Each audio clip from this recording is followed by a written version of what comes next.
Hello Earthlings! Today I wanted to show you how you can create audio reactive visuals in my application The Voice of Art. As you can see, the paint is already reacting to my voice, which is reacting through audio from my USB mic here, which is plugged into my PC. But for a party you can also use internal audio on your PC, such as playing music on Spotify. Or if you're an artist, you can also use your audio interface for audio to react to. So the Voice of Art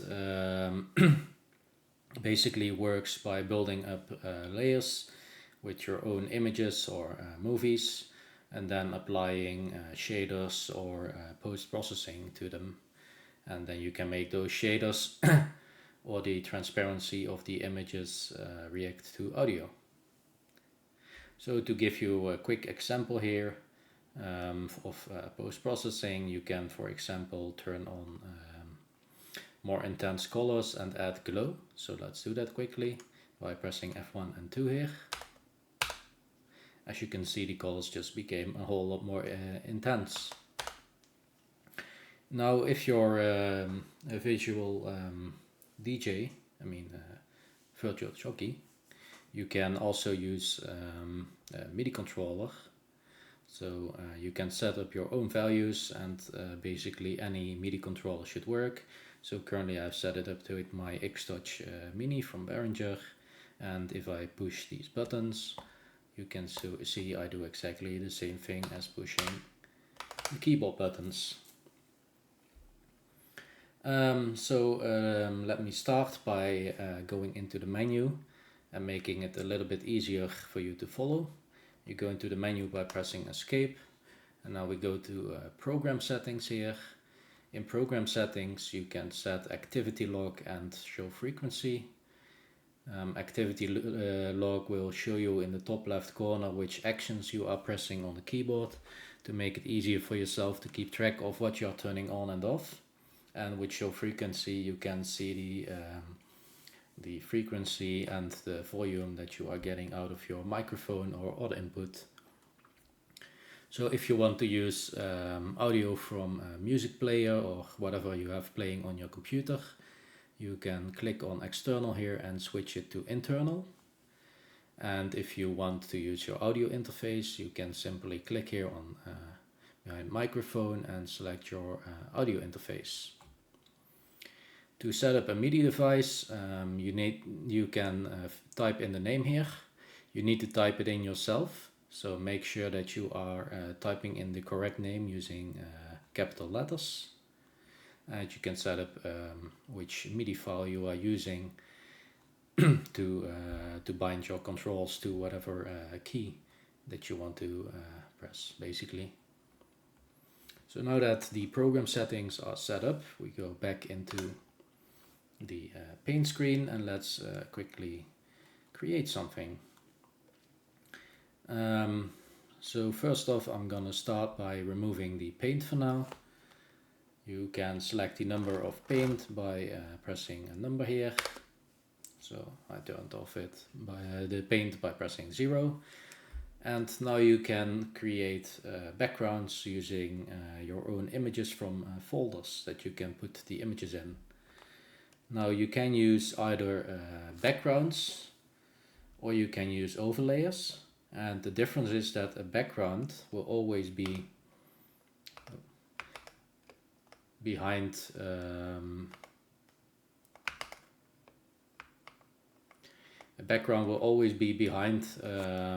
whatever you are projecting on the screen, or it will always be in front. So right now I have a background overlay, and as you can see I loaded an image. So if I turn on the paint again now, you can see the paint is behind the image. So this is a background overlayer, and you can use different images here to create interesting effects.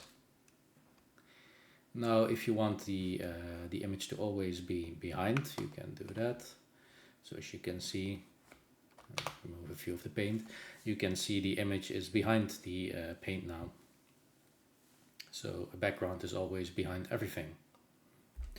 Now If you want to use shaders with images, you can do so by creating overlayers, and you can do that by holding Shift and pressing F7. Now I load up image out of the overlay 1 folder, and you can switch between the images pressing the buttons in the bottom here, the tiny arrows.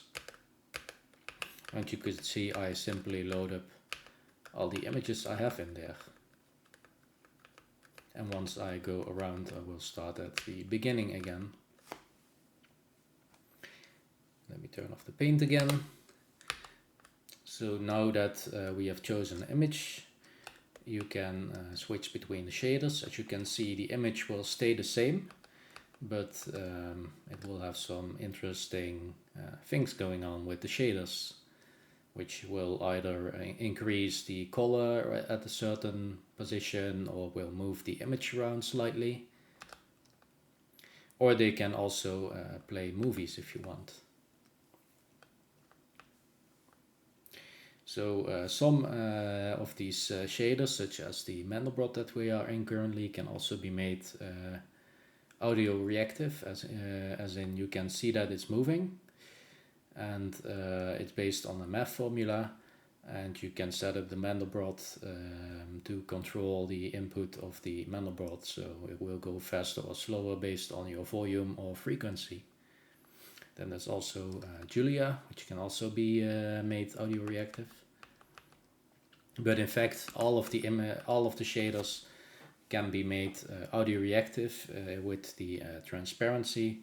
So you can make them only appear when there's low frequency, or make them appear based on the volume input that you have out of your microphone. So let's just keep it simple for now and just load the image here. Now for the next thing, I'm gonna add some particles, the moving center.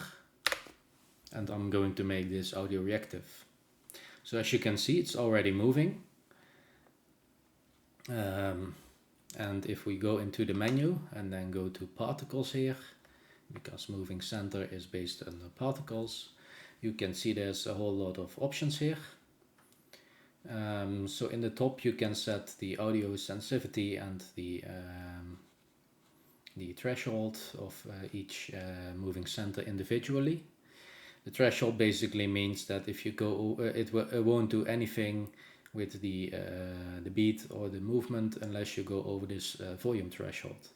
So it's nice to make certain movements when you get loud. Then you could see that the image was already rotating. This is because here in the rotation we have in the z-axis we already have some values here, and you can see the movement is currently not set up to be reactive. So if we make it reactive with volume and set the minimum value of 0, you will see now that when I'm not speaking it won't be rotating, and when I'm speaking it will start to rotate. Whoa! So this is already a bit of a more interesting effect. So for the image here, it will also just load up images out of a folder. So you can select the image by changing whatever image you want to load here. So if I want to load another one, I simply fill in 5 here, for example. And we have a different image now that you can also see is rotating based on my volume.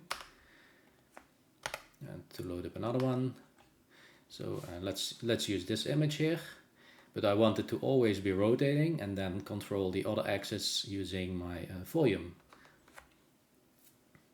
So we will keep the volume setting here, and I'm gonna put minimum value into the rotation again because I always wanted to rotate, and it will be, because it won't be controlled by reactivity, it will be random between these two values, so we get a little bit of extra movement or random movement, which makes it more interesting.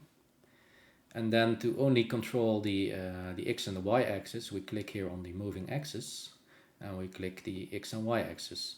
So now the volume will only control these two values here, and the value will be scaled between the minimum and the maximum. So if we fill in some numbers here, and let's go some high numbers, we can see it's always rotating, and when I'm speaking it will start rotating on other axes, creating a sort of cosmos kind of inspired movement, because it looks like it's in a circle. But you can see this image is a little bit faded, so what we can do here is we can add some post-processing, and we can make the colors more intense and add some extra glow. Perhaps we can reduce the glow a bit. So if we want to edit post-processing effects, we simply go to post-processing here, and then you can see there's a bunch of settings. So if we want to change the glow value, we go to the glow and reduce that value, and now you can see the glow is less intense. And you can do the same for the saturation, but I kind of like it at the moment. You can also add even more intense saturation. I think this actually looks nice. It makes the colors more crisp. So let's keep it like this for now. So let's add some vignette to add some to go into the more space theme and make it more intense. That already looks a bit more intense because vignette adds a black circle around the edges. Now we can also change the color of the vignette if we want. So let's try out the red one. Alright, so this looks a bit weird at the moment. Because it's different, it's all different colors. So what we can do here is we can add post-processing a color filter. And what the color filter does is it basically, it turns everything into a certain color based on its original color. So if you have blue, for example, you can see that becomes really dark red because the color filter is currently turning it into red. So you can also switch the color of the color filter by holding Shift and pressing numbers here. And you can do this to find something that looks interesting. If you have set up a MIDI controller, you can also set up a rotator, and you can rotate through these colors, which makes it a bit easier to find something that looks nice. So I think this looks kind of cool. So now if we want, we can add another overlay, for example. And we simply do this by pressing Shift or holding Shift and pressing F8. So the first overlay was on F7, now we have F8. And again we can rotate through the images. And there should be a spacey background. So now you can see the stars coming through the dark background a little bit. And if we change up the shader, you can make the stars more magical or appear more, or you can choose, there's a lot of different ones to choose from. And some work better with transparency than others. Some really will take over the whole thing, depending on in which order you set up the overlayers. So I think this one looks quite cool. That's like a nice magic atmosphere here. Now we can also make these overlayers, like I mentioned earlier, we can also make these react to volume or low pass or whatever you want. So to do this, we go to overlays here, and you can see there's again a whole bunch of settings. I try to order them, so please don't be too overwhelmed.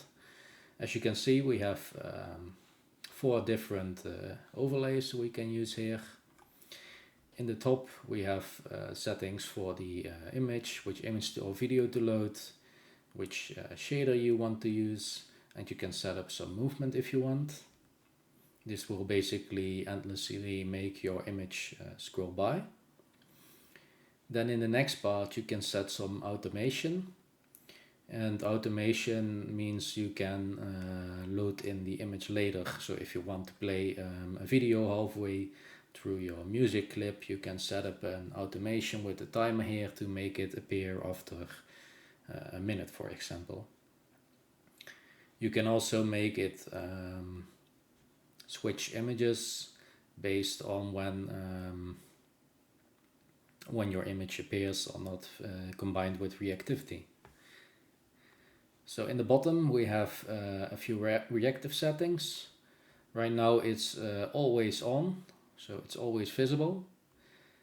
You can choose from 2 BPM that you can set up under general settings, or you can use tap tempo, which you can set up with, I forgot which key it was, but there's a key here on the keyboard, or you can set up a MIDI controller for the tap tempo. So it's much easier to use for a live setting. So let me just quickly turn it on.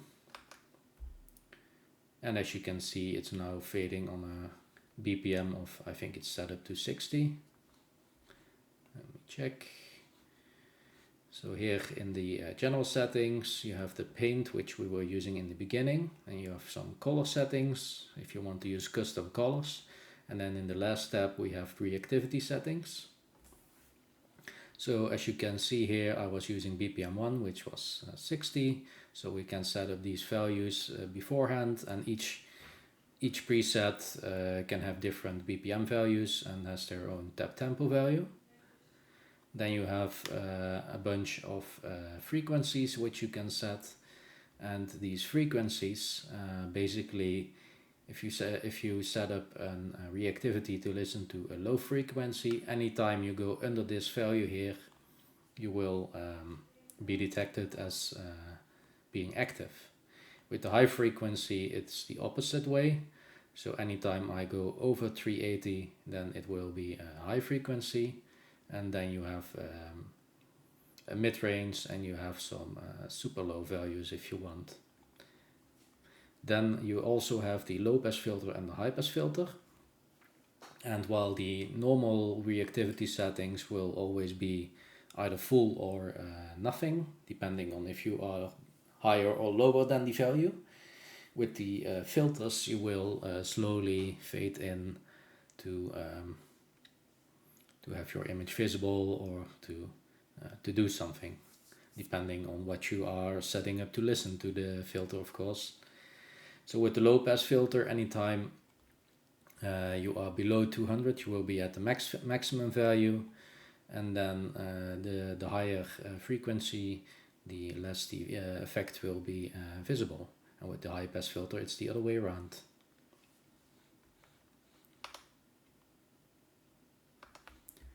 So now we go back. Now that we know that how those settings work, we go back and we turn off the BPM here, and we want to listen to some values. So for this demo purpose, it's easiest to just use volume, but yeah, you can also use frequency if you want to be more precise. Or if you only want to react to a bass guitar, for example. But yeah, for reacting to my voice, it's easiest to use the volume here. Now in the next thing, you can select from 3 options. You can have a full fade, which means when the volume is loud, you will be fully visible, and when there's no sound, it will be fully faded. You can have a limited fade, so it will always be 50% visible, or it can have a limited visibility. So now you only go to 50% visibility maximum. So I want the image to always be visible, but not much. And then when it gets louder, I want the image to become more visible. So I use the limited fade here. So as you can see, it's always visible now, but yeah, depending on how loud my voice is. I don't want to scream here, but you can see it's lighting up a little bit. So yeah, you can create some interesting stuff here. Now that we have a good basis, and we might want to save this for later, we simply push down the page down button here, and then select a slot where we want to save it. So I'm gonna save it in slot 18, and it's saved. So it's really that simple. So if you go to program settings here, we can see we are currently in preset bank 5, and basically each preset bank can save up to 20 presets, and you can switch between the banks here, and there's unlimited amount of banks. I could have made more presets per bank, but it's really the easiest this way because I'm just using, I'm limited by the amount of keys here on my keyboard. So since you can use, load in 20 presets, we have 0 to 10 here, and then in the top we have 11 to 20. So to load one of the presets, you simply hold the page up button. Oh, yeah, some of these presets are using webcam, which I don't have plugged in at the moment. So as you can see, it all directly loads live, depending on what you have saved in the preset, with a little bit of crossfade. If you want, you can turn off the crossfade as well, but it will make it look a little bit nicer. So to get back to our own preset, we saved it here on slot 18. So we hold the page up and press F8, and as you can see, it's directly loaded up again. So it's very fast to create something and to load something and save something. It's really a hands-on program. Now, if we want to make it more interesting, we can also try out some other post-processing effects. For example, we can try out the rainbow effect. This will make it switch to the colors.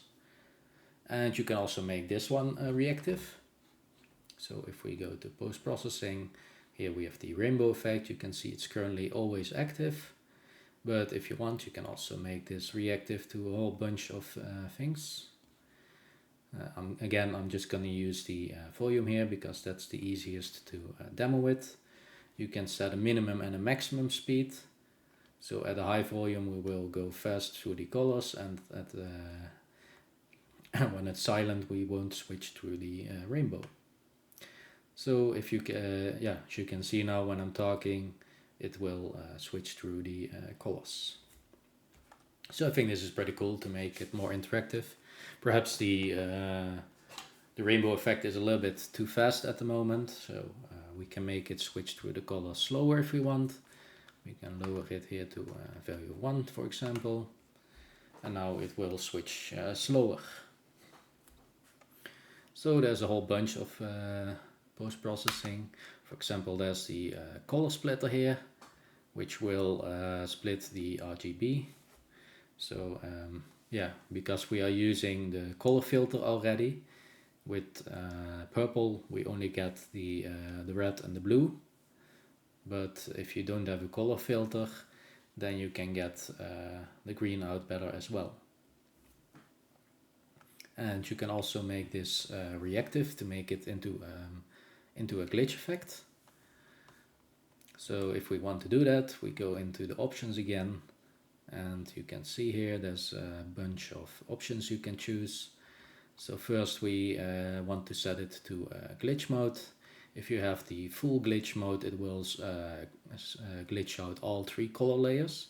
And if you use the reactive semi or the semi glitch, then it will always keep the I think it's the red one, will always keep that one centered and only glitch out the movement of the other 2. And let's reduce the effect a little bit here. So here you can set how much it will glitch out basically. So now when there's a volume, you can see it's stripping out. But perhaps we don't want to do this all the time, so let's add a threshold here. So now only when the volume goes over 10, we get the glitch effect happening, and otherwise it doesn't happen. So again, let's save this, because I think this is pretty cool. Let's try out some more effects here. Cyberpunk adds some grit and some lines. Well, I think it's cool, but maybe doesn't fit this effect too much, or not what I want to go with. There's the drunk, which basically makes all the corners kind of fade out. and you add a little bit of movement here. So I think this works pretty well with our space theme. As you can see, towards the edges of the screen, the stars will be more stretched out towards the edges. It kind of gives like traveling traveling through to light speed. So if I turn it off, you can see the difference. Oh, that's the wrong one. So now all these stars are just points, and when I turn on the drunk effect, we get this kind of traveling feeling to it. So again, quickly save. Yeah, I think that's pretty cool. Then we have some trippy effects. As you can see, it really destroys the image and makes it blurry. It can be real cool, but for this image, it's not really great. Then there is image bloom. Again, for the image bloom, you can load up your own bloom effects. And if you look to the left side of the screen, you can see there's more purple there, and to the right side it gets more yellow. So basically it will add intense color light based on the position of the image and the bloom effect that you load in. So again, it's quite alright, but I think I'm gonna turn it off because it makes it a little bit too bright with the bloom effect. Or maybe I can try without the glow. I think I'm gonna stick with what I had. So if you don't know which changes you did and you just saved it, you can just load up another one and go back, and here we are again. So, and it looks all nice again. Then we have the glitch effect, and the glitch effect is a little bit odd. It only works with some effects. For example, if you completely turn off the background, or with in the beginning of the video you saw the paint. You can also load images instead of those paint things, and you can get a glitch effect on that. So if I turn off completely the background, it will just be black, but it's a different kind of black, which means there really is nothing, like a void, and that's where the glitch effect can work. So now you can see that it loaded up because I turned off the background and made it a void. You can see it loaded up the image from the glitch effect. You can choose from several different glitches, just like with the shaders. Actually, these shaders are kind of based on each other. And then you can load up different images for the glitch as well.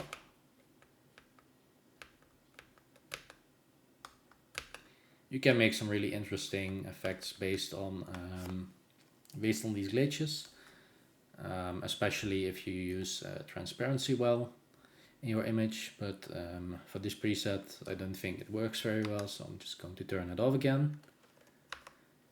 Then we have the moving center here on F11, which we were already using, and you can make it black and white, or you can make the colors more intense, which we were also already using. So these were the basic post-processing settings. Now there are also some more interesting ones, and to use these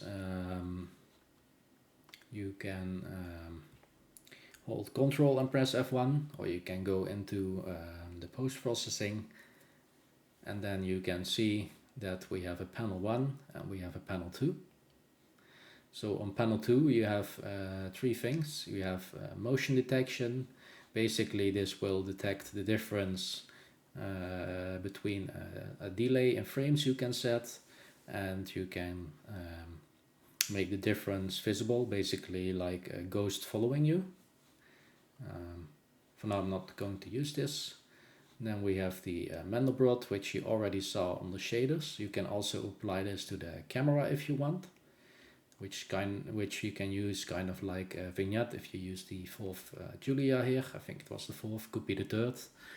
Let me see, let's go in it. Might have been the third. Let's try the third one. No. It's just because we have a really dark image. So the difference is here with the Julia 3, you can see the center is more blacked out. That's where it's happening. And with Julia 4, it's in reverse. Then we also have the other ones. So this makes my story a little bit more clear. You can see the Julia is happening now.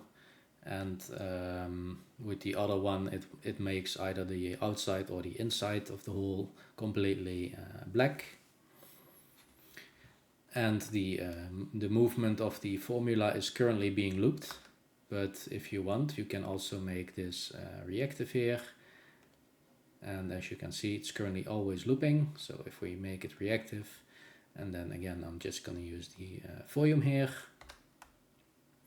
You can see it's not moving until I start speaking, and then it will slowly start to move around.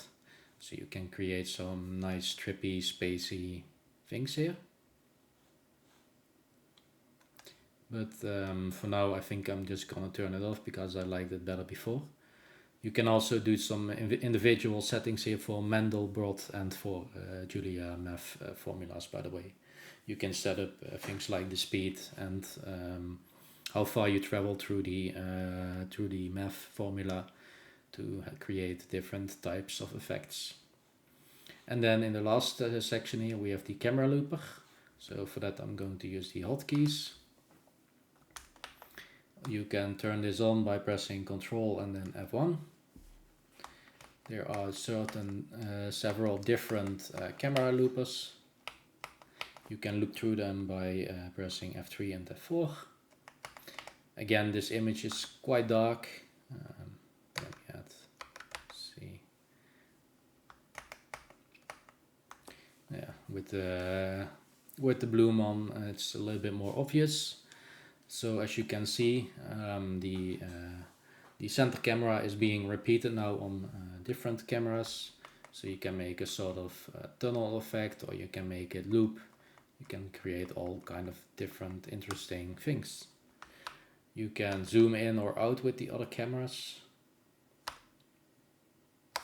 Actually, I'm going to use the paint for this because it will be easier to see what we are doing. And I already saved the preset, so that's fine. So if you want to go back to the default settings, you go to the menu and you press reset the default here.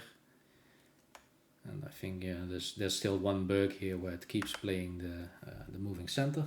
But as you can see, we are back to the basic settings. Now we go into the camera looper again, and now you can see better that it's actually looping or repeating the paint. So you can zoom in or out with the other cameras to create interesting effects. And you can make those cameras rotate if you want to make people seasick. And you can zoom in and out of the camera loopers. So the further you zoom out, the more cameras you get. So if we skip through a few of the different types now, you will be able to see the difference much better.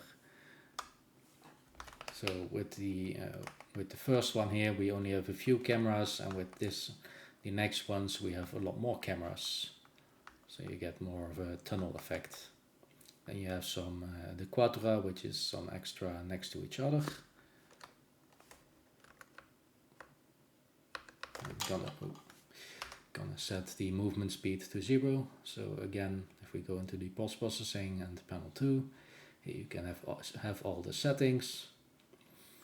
So it's really a lot easier here. If you want to set the rotation speeds, you can simply see them here and set them to 0.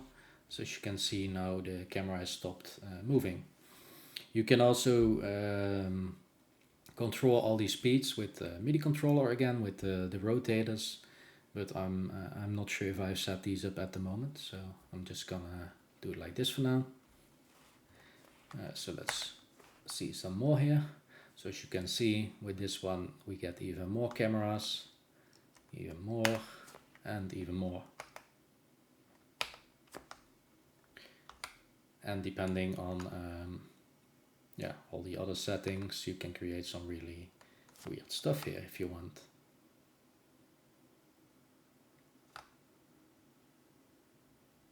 So again, I'm just simply zooming into the main camera here at the moment. So you can really create some interesting tunnel effects, as you can see. And then we can zoom the feedback camera or in or out. So yeah, that's the camera looper. I think this is pretty much all the main settings. So I hope you enjoyed it, and see you the next time.